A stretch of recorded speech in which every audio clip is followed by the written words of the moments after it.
Chapter 10 start करते हैं, magnetically coupled circuits या नेटवर्क्स। तो इसमें जो हमारा एक गोल है वो ये है कि हम म्यूचुअल इंडक्टेंस देखें, यानी दो कॉइल जो हैं वो एक दूसरे के नज़दीक पड़ी हैं तो उनका बिहेवियर क्या होगा। जिसकी एक जो इम्पोर्टेंट एप्लीकेशन है म्यूचुअल इंडक्टेंस की वो एक ट्रांसफार्मर है, और हम आइडियल ट्रांसफार्मर भी देखेंगे। और सबसे पहले हम एक सिंगल कॉइल देखेंगे कि वो क्या करती है या उसकी क्या बिहेवियर है। फिर एक कॉइल उसकी विसिनिटी में लाएं जो कि म्यूचुअली कपल्ड सर्किट बन जाता है, तो उसके बारे में हम फिर जो डिस्कशन है वो करेंगे। इसके साथ साथ हम बेसिकली सर्किट पर्सपेक्टिव से बात करेंगे कि किस तरीके से हम ये जो कॉइल की जो सेंस है, जो क्लॉकवाइज या एंटी क्लॉकवाइज अगर वो हो और उसमें करंट फ्लो कर रहा हो, तो जो वोल्टेजेस इंड्यूस होती हैं तो उनकी जो डायरेक्शन है या पोलैरिटी है तो वो कैसे चेंज हो जाती है। तो यूजुअली इस चीज़ को रिप्रेजेंट करने के लिए हम डॉट का इस्तेमाल करते हैं। ट्रांसफार्मर या कॉइल्स की वाइंडिंग के ऊपर डॉट्स होते हैं, वो डॉट्स बताते हैं कि वोल्टेज जो इंड्यूस है वो किस तरीके से इंड्यूस होगी, उसकी पोलैरिटी क्या होगी। तो इन सब डिस्कशन से पहले हम इसकी बेसिक जो डेफिनेशन है वो हम इंडक्टेंस की देख लेते हैं कि सबसे पहले हम देखते हैं कि इंडक्टेंस क्या है। इंडक्टेंस जो है वो एबिलिटी है किसी इंडक्टर की कि अगर हम उसमें जिसकी वजह से अगर करंट तब्दील करें तो उसमें उसके क्रॉस वोल्टेज इंड्यूस होती है, और वो जो वोल्टेज इंड्यूस होती है वो जो है वो VL = LdI/dt है। तो इसका मतलब है कि जो इंडक्टर के क्रॉस वोल्टेज तब प्रोड्यूस होगी जब उसमें करंट तब्दील होगा। So inductor is kind of current sensing, change in current को जो है वो सेंस करती है। तो वो इंड्यूस वोल्टेज तब प्रोड्यूस होती है जब करंट तब्दील हो रहा हो। तो ये इसकी यानी जहां पे भी इंड्यूस वोल्टेज है देयर इज सम इंडक्टेंस, जैसे कि मशीन्स हैं, मोटर्स हैं, जनरेटर्स हैं, पंखे हैं वगैरह वगैरह। तो एक अगर लॉन्ग वायर है, एक तार की लंबाई ज़्यादा है तो उसकी इंडक्टेंस जो है वो ज़्यादा होगी एज कम्पेयर टू एक जो वायर जिसकी लेंथ कम है, क्योंकि वो कम फ्लक्स लिंक होगी उसके साथ। लेकिन अगर हम इसी जो कंडक्टर है इसको जैसे ये दिखाया हुआ, इसी कंडक्टर को हम घुमा के कॉइल बनाते जाएं और मतलब उसके टर्न्स रख दें तो जो है वो मैग्नेटिक फील्ड लाइन जो है वो ज़्यादा स्ट्रांग होगी, या आप ये कह सकते हैं कि एक स्ट्रांग मैग्नेट बनेगा। अगर इसमें से हम करंट पास करें तो इसकी जो इंडक्टेंस है वो ज़्यादा होगी। तो जब हम ये मुख्तलिफ कॉइल्स की लेंथ, जैसे इसमें इम्पोर्टेंट चीज़ जो है वो इंडक्टर के अंदर उसकी कॉइल का जो एरिया है, लेफ्ट साइड से देखें जो एरिया बनता है वो, उसकी नंबर ऑफ टर्न्स और उसकी जो लेंथ है, इस पे जो है वो इंडक्टेंस डिपेंड करती है। तो inductance depends upon the physical parameter of the inductor. अगर हम इसको इंडक्टर को स्ट्रांग बनाना चाहें, मैग्नेटिक फील्ड इसमें स्ट्रांग करना चाहें, तो हम इसके अंदर कोर भी डाल दें, तो वो कोर आयरन, एयर वगैरह हो सकते हैं। और ये आयरन जो है उसके अंदर magnetic field lines easily pass हो सकती हैं, इसलिए मैग्नेटिक फील्ड लाइंस की कंसंट्रेशन या स्ट्रेंथ जो है वो इसमें ज़्यादा होगी। इंड्यूस वोल्टेज जो है वो हमेशा फ्लक्स के कट करने से या फ्लक्स के चेंज होने से कंडक्टर के अंदर वो प्रोड्यूस होती है। और ये जो है इसमें फैराडे लॉ के मुताबिक जो relative motion between the magnetic field and the conductor, ये कंडक्टर को आप मूव करें, मैग्नेटिक फील्ड स्टेशनरी हो, या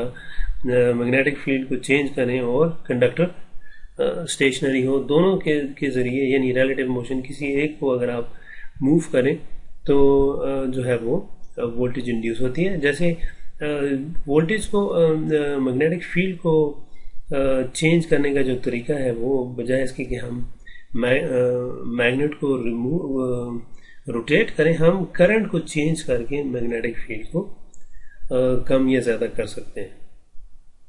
तो जैसे अगर आप देखें तो साइनसॉइडल वेव फॉर्म है, जब साइन वेव 0 है मैग्नेटिक फील्ड नहीं है। जो मैग्नेटिक जो करंट है वो इंक्रीज हो रहा है तो मैग्नेटिक फील्ड स्ट्रांग होता जा रहा है, मैग्नेटिक फील्ड लाइंस बढ़ती जा रही हैं और एक स्ट्रांग मैग्नेट बन रहा है।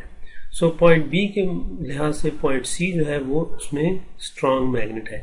चूंकि डायरेक्शन ऑफ करंट तब्दील नहीं हुई, इसलिए जो भी इसकी डायरेक्शन है, फर्ज करें काउंटर क्लॉकवाइज डायरेक्शन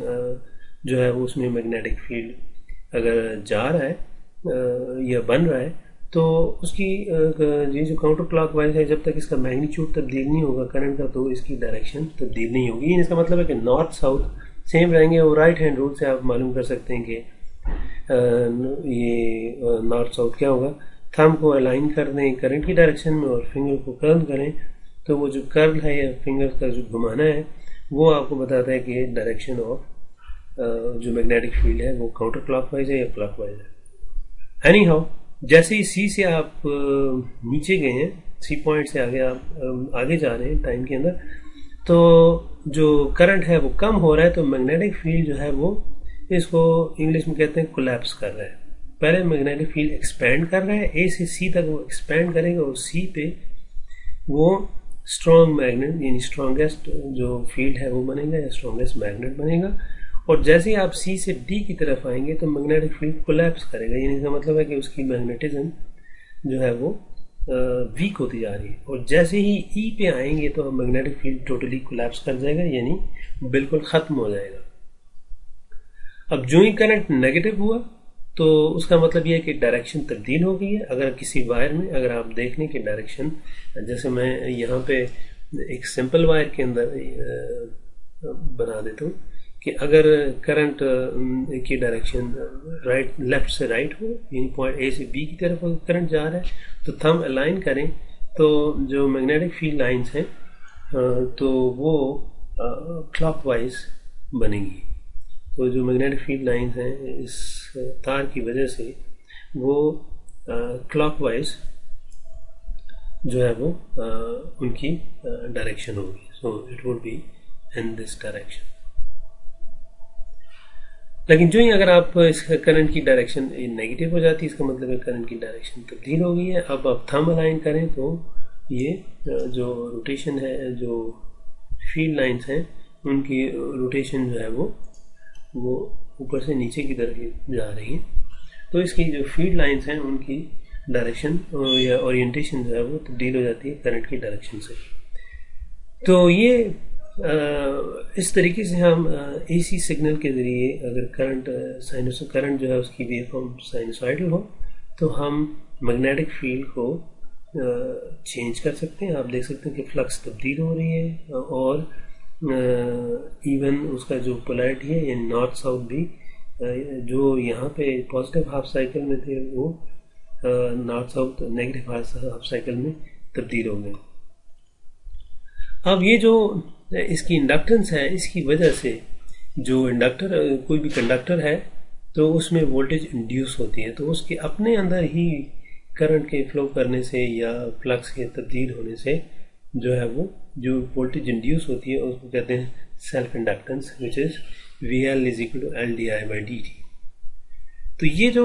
di/dt है ये हमें ये बताता है कि चेंज इन करंट जो है वो that would induce the voltage. अगर करंट चेंज नहीं होगा तो वोल्टेज इंड्यूस नहीं होगी। तो अब हम ये जानते हैं कि ये इसकी थोड़ा सा देख लेते हैं। अगर फर्ज करें यहाँ पे जो सोर्स वोल्टेज है ये इस पोलैरिटी ये है और अगर करंट इंक्रीज हो रहा है तो जो वोल्टेज इंड्यूस होगी उसकी पोलैरिटी ऐसी होगी कि जो इस वोल्टेज को अपोज करेगी। तो हमें मालूम है कि अगर वोल्टेजेस फर्स्ट करें सोर्सेज भी बना सकते हैं या वैसे भी हम बैटरी बना देते हैं। फर्स्ट करें ये 4 वोल्ट है, ये +-4 है, ये +-6 है। तो मैं इन दो पॉइंट्स के दरमियान वोल्टेज मालूम करूं तो वी सम बोल देते हैं इसको। तो ये प्लस माइनस क्या है, तो आप यहाँ से एक लूप यूं चलाएं तो -V sum +4 +6 is equal to 0। इसका मतलब V सम या V टोटल आप कह लें it is equal to 10 volt. तो ये V सम अगर चला जाएगा तो मैं सम के बजाय हम इसके लिए टोटल इस्तेमाल करते हैं। तो हम जो टोटल वोल्टेज है इन दो टर्मिनल्स के दरमियान V टोटल,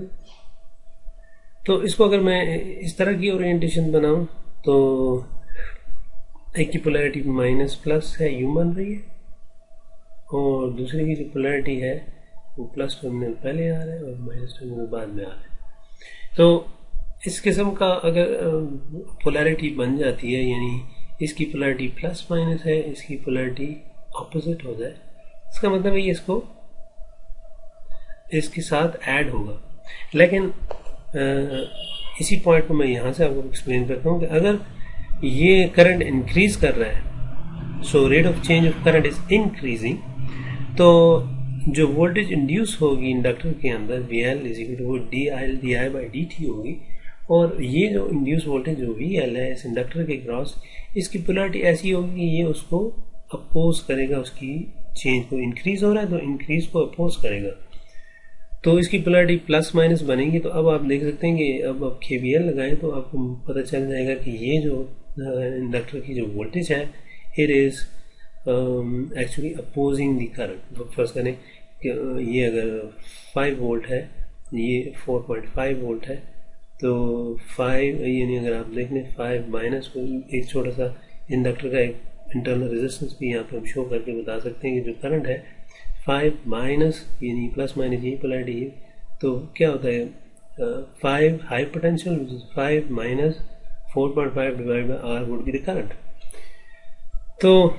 ये आइडियल इंडक्टर है, but it would have some internal resistance which will be very small, but anyhow current increase कर रहा है तो वोल्टेज जो है वो उसकी पोलैरिटी ही होगी। लेकिन यही जो सोर्स वोल्टेज है VS, अगर ये डिक्रीज कर रही हो, जैसे कि साइनसॉइडल में कर सकती है कि किसी पॉइंट पे वो इंक्रीज कर रही है, जैसे यहाँ से A से लेके C तक है तो वो इंक्रीज कर रही है, तो वोल्टेज की पोलैरिटी जो होगी वो अपोज कर रही है इसको, सोर्स वोल्टेज को। तो ऑब्वियसली अपोजिंग जो है वो यही होगी कि वो इस किस्म की, जबकि अगर करंट डिक्रीज कर रहा हो तो जो करंट जैसे यहाँ पे सोर्स वोल्टेज ये है और करंट अगर डिक्रीज कर रहा है, जैसे ये सिनेरियो बन सकता है C से E की तरफ, तो जो वोल्टेज की पोलैरिटी है वो होगी सपोर्टिंग होगी, मतलब यानी इसकी प्लस माइनस, जैसे मैंने ये देखा कि अगर लेफ्ट साइड पे प्लस माइनस है, जैसे यहाँ प्लस माइनस है तो इसकी पोलैरिटी ऑपोजिट हो जाएगी,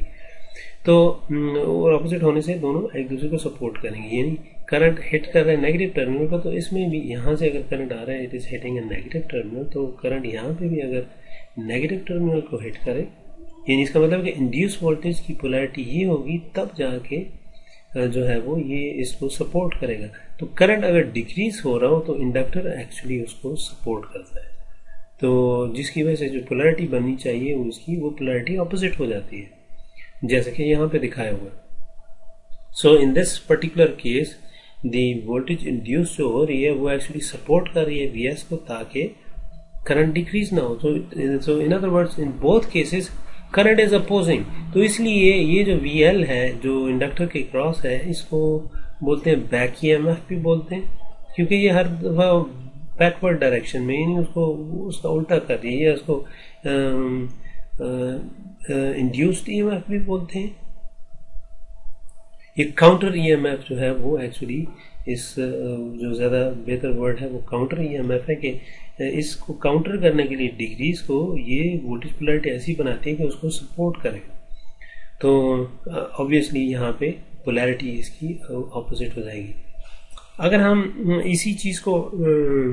मतलब ये दो केसेस हमने देख ली जिसमें di/dt एक में इंक्रीज हो रहा है और di/dt दूसरे में डिक्रीज हो रहा है, तो वोल्टेज की पोलैरिटी फ्लिप हो रही है।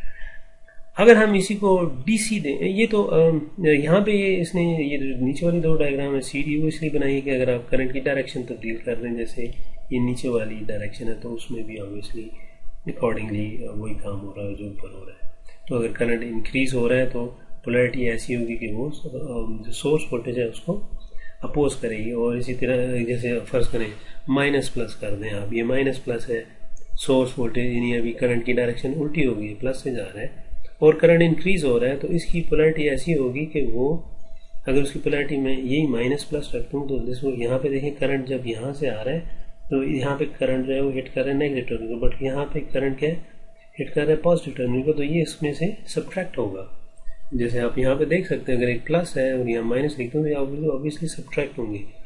अगर करंट यहाँ माइनस हो तो ये भी माइनस होगा, और यहाँ भी नीचे वाला टर्मिनल माइनस हो तो यहाँ भी माइनस होगा, तो वो इनफैक्ट दोनों नेगेटिव है लेकिन ऐड हो जाएंगे। सिमिलरली अगर करंट डिक्रीज हो रहा है, अगर फर्स्ट करें ये पोलैरिटी है minus plus, source voltage flip हो गई है तो हमने इस तरीके से दिखा दिया, और अब अगर वो डिक्रीज हो रहा है तो उसकी पोलैरिटी जो है यानी करंट यहाँ पे हिट, यानी तो उसको सपोर्ट करेगी, सपोर्ट ऐसे करेगी कि करंट यहाँ पे नेगेटिव को हिट कर रहा है तो यहाँ पे नेगेटिव को हिट करेगा, तो तब जाके दोनों करंट दोनों वोल्टेजेस ऐड होंगी, तो that is supporting case. So that's why it's known as back EMF. और जो वोल्टेज यहाँ इंड्यूस हो रही है, the induce voltage is actually the counter EMF या ऑपोजिट पोलैरिटी उसकी होती है। तो दोनों केसेस में उल्टा काम कर रहा होता है, इंक्रीज हो तो पोलैरिटी और रखता है, उसको अपोज करता है, और डिक्रीज हो तो फिर वो अपोज कर रहा होता है कि उसको सपोर्ट करता है। So in other words, inductor does not like change, does not want to change its condition of the actually current को तब्दीली जो है वो उसको वो सेंस कर लेता है, और उसको वो सपोर्ट करने की कोशिश कर रहा है। अगर वो कोई इंक्रीज कर रहा है तो वो डिक्रीज करेगा, कोई डिक्रीज करे तो उसको इंक्रीज करने की कोशिश करेगा। तो ये सिनेरियो हम डीसी के केस में भी दे सकते हैं। अगर हम डीसी वोल्टेज अप्लाई करें तो और इंडक्टर हो तो उसमें फर्स्ट करेंगे 5 वोल्ट्स है, तो और 5 वोल्ट्स का अगर हम प्लॉट बनाएं तो ये 0 से जो भी टाइम आप देख लें उस दौरान ये 5 वोल्ट्स ही रहेगा जो वोल्टेज है। तो हम ये देखते हैं कि यहाँ पे वोल्टेज इंड्यूस क्या होगी। तो ये जो फर्स्ट करें हमने किसी और टाइम पे जाके दोबारा स्विच ऑफ कर दिया, तो उसको आप ऐसे रिप्रेजेंट करेंगे। फर्स्ट करें आपने 5 सेकेंड बाद इसको ऑफ कर दिया, तो अगर आप हम ये जो बीच वाला यानी जब आपने ऑन किया तो वो एग्जैक्टली ये पॉइंट है, और जब आपने ऑफ किया एग्जैक्टली ये पॉइंट है, तो इसमें वोल्टेज सडनली तब्दील हुई है, 0 से 5 हुई है और इसमें 5 से 0 हुई है। इसके दरम्यान में वोल्टेज तब्दील नहीं हो रही, तो इंडक्टर जो है वो तब्दीली सेंस नहीं कर रहा। यानी ये वाले जो बीच में टाइम है 0 के बाद और 5 सेकंड से पहले करंट फ्लो कर रहा है, लेकिन यानी इसका मतलब है फ्लक्स इसमें फ्लक्स यानी इलेक्ट्रोमैग्नेट बन गया है, लेकिन फ्लक्स तब्दील नहीं हो रही। तो जब फ्लक्स तब्दील ना हो तो इंडक्टर जो है उसको छेड़छाड़ नहीं करेगा, और जो इंड्यूस्ड वोल्टेज है जो इंडक्टर के क्रॉस है बी इंड्यूस्ड, तो वो L D I by D T है। तो क्योंकि फ्लक्स करंट तब्दील नहीं हो रहा तो फ्लक्स तब्दील नहीं हो रही, तो then di by dt is actually 0, so 0 into L is actually 0, so there is no induced voltage. So this is the behavior of the inductor, and it is this equation is actually describing the behavior. Mathematically ये कर रहा है, और intuitively आप कोई भी scenario जो है वो उस पर अप्लाई करके देख सकते हैं। तो अब जो है वो बात रहेगी ये जो मैंने हाईलाइट किए ये पॉइंट्स, अगर आप इन पॉइंट्स को देखें तो अगर मे बी जूम इन करें इन पॉइंट्स को, तो उसमें फर्स्ट करें ये 0 है और ये 1 सेकेंड है, तो हम यहाँ पे मैं अब ये जो है वो 1 मिली सेकेंड रख लेता हूँ। सो वो जो राइज टाइम है वो 0 से 5 वोल्ट जाने तक फर्स्ट करें वो ये है, इस तरह का है। इस पॉइंट को अगर आप जूम इन करें और ऑब्वियसली जाते जाएं, और फिर जो 5 सेकेंड फर्स्ट करें यहाँ 5 सेकेंड है, तो 5 सेकेंड पे जो है ये एकदम ऑफ नहीं होगा, it would need some fall time. तो यहाँ पे आप कह सकते हैं कि इस दौरान अगर आइडियली देखें तो इट वुड प्रोड्यूस इन्फिनिट, यानी 0 से जितना तेजी से आप ऊपर जाएंगे, यानी 1 मिली है अगर यहाँ 1 माइक्रो कर दें तो वो और तेजी से आप जा रहे हैं, तो वो बहुत हाई वोल्टेज जो है वो बैक ईएमएफ उतनी ही ज़्यादा प्रोड्यूस होगी। और यहाँ से जब हम स्टॉप करने इसको यानी ऑफ करने की कोशिश कर रहे हैं, तो उस वक्त हम तो ये इतनी सपोर्ट करके हाई वोल्टेज जनरेट करेगी ताकि वो उसको सपोर्ट करे, और यहाँ पे भी ये, लेकिन पोलैरिटी इनकी इंड्यूस वोल्टेज की इन दोनों केसेस में ऑपोजिट होगी। यानी जब वो 0 से 5 सेकेंड यानी ये राइज टाइम, यानी ये जो टाइम है this is the rise time. तो राइज टाइम की अगर हम बात करें तो राइज टाइम के दौरान एक हाई वोल्टेज जो है वो एक यानी और पोलैरिटी प्लस माइनस ही रहेगी ताकि वो इस करंट को बढ़ने ना दे। तो ये बिहेवियर होगा, इंस्टेंटेनियसली ये काम करेगा और जो ही फ्लक्स तब्दील होना बंद कर देगी, अगर ये वोल्टेज कांस्टेंट है तो ऑब्वियसली करंट कांस्टेंट हो जाएगा, तो फ्लक्स तब्दील नहीं होगी और जो है वो फ्लक्स तब्दील ना होने से करंट तब्दील नहीं हो रहा और एक्चुअली इंड्यूस्ड वोल्टेज जीरो हो जाएगी। बट इनिशियली हम एक स्पाइक सी वोल्टेज, अगर आप वोल्ट मीटर रखेंगे तो एक हाई स्पाइक जो है वो हमें नजर आएगी और दरम्यान में कोई वोल्टेज इंड्यूस नहीं होगी। तो ये जो ऑफ टाइम अगर आप देख लें इस पल्स का, इसमें आपने थोड़ी देर बाद इसी इसको स्विच लगा के यहाँ पे आपने एक यहाँ पे पल्स सिग्नल दे दिए, तो वो भी ये VFT से रिप्रेजेंट कर सकते हैं आप। तो उसको मैं 5 वोल्ट के बजाय VFT से रिप्रेजेंट कर दूँ ताकि मुझे स्विच ना बनाना पड़े। तो जब ये आपने ऑफ किया इसको, तो उस वक्त जो है वो वोल्टेज जो है वो 5 से 0 होने की कोशिश करिए। अब ये क्या करेगा, अब इसको सपोर्ट करेगा, यहाँ पे माइनस को हिट कर रहा है, तो it will actually induce the voltage in the opposite direction to support this, यानी ताकि करंट 0 ना हो और वो ये एज अ सोर्स काम करके जो है वो करंट सप्लाई करने की कोशिश करेगा। या मैग्नेटिक फील्ड जो है वो है तो इसका मतलब करंट मौजूद है। तो ये टीसी के केस में सिर्फ जो स्विचिंग टाइम्स हैं, जो कि जिसमें आप स्विच से ऑन से ऑफ करें या ऑफ से ऑन करें या ऑन से ऑफ से ऑन, तो वो उन टाइम्स पे जो है you will get instantaneous spikes और ये इंड्यूस वोल्टेज तब तक रहती है जब तक फ्लक्स तब्दील होती है। जब फ्लक्स तब्दील ना हो तो obviously it would die off, यानी इंड्यूस वोल्टेज फौरन 0 हो जाएगी। तो इंडक्शन जो है it is related to the change in flux। अब जो कपलिंग है इसके बाद जो अब हम मैग्नेटिकली कपल्ड कॉइल की तरफ आते हैं कि अगर हमारे पास मैग्नेटिकली कपल्ड है यानी दो कॉइल्स एक दूसरे की विसिनिटी में पड़े हैं, तो पहले तो हमने सेल्फ इंडक्शन की बात की कि करंट अगर एक कॉइल के अंदर फ्लो कर रहा है तो उसके अंदर फ्लक्स लाइन जो है वो कंसंट्रेट होंगी या मैग्नेटिक फील्ड बनेगा, तो वो जो है उसके अंदर ही एक वोल्टेज इंड्यूस करेगा जिसको हमने अभी कहा सेल्फ इंडक्टेंस या वी इंड्यूस हमने बोला था, जो कि एक्चुअली सेल्फ इंडक्टेंस है, यानी अपने ही कॉइल के अंदर उसके करंट तब्दील होने से एक वोल्टेज इंड्यूस होती है। लेकिन अब जब उसमें उसकी विसिनिटी में एक दूसरी कॉइल आ जाए तो ये जो फ्लक्स लाइन है ये लिंक हो गई है दूसरी कॉइल के साथ। तो अब जो कॉइल 1 है उसमें जो फ्लक्स प्रोड्यूस हो रही है और दूसरी कॉइल ऐसी उसकी प्रॉक्सिमिटी में उसके नज़दीक पड़ी है, तो अब उसमें से कुछ फ्लक्स लाइन उसमें से कट कर रही है। तो फैराडे लॉ के मुताबिक अगर फ्लक्स लाइन कट करेंगी तो ऑब्वियसली वोल्टेज इंड्यूस, यानी फ्लक्स तब्दील हो तो वोल्टेज इंड्यूस होती है, दैट इज द इंडक्टेंस है, and that's why we have an induced voltage in the output terminal. और अगर इनको लोड लगा दें तो इंड्यूस करंट फ्लो करेगा। तो ये जो इंड्यूस्ड वोल्टेज है ये प्रोड्यूस हो रही है बिकॉज ऑफ द कॉइल 1। सो ये म्यूचुअली कपल्ड सर्किट है। तो जो कपलिंग जो है वो रिप्रेजेंट की जाती है कपलिंग कोफिशिएंट से, जिसका नाम K है। वो एक्चुअली फ्रैक्शन है या रेशो है flux linkage between L1 and L2, यानी कितनी कॉइल्स एक दूसरे के साथ लिंक कितनी मैग्नेटिक फील्ड लाइंस या फ्लक्स कितनी लिंक हो रही है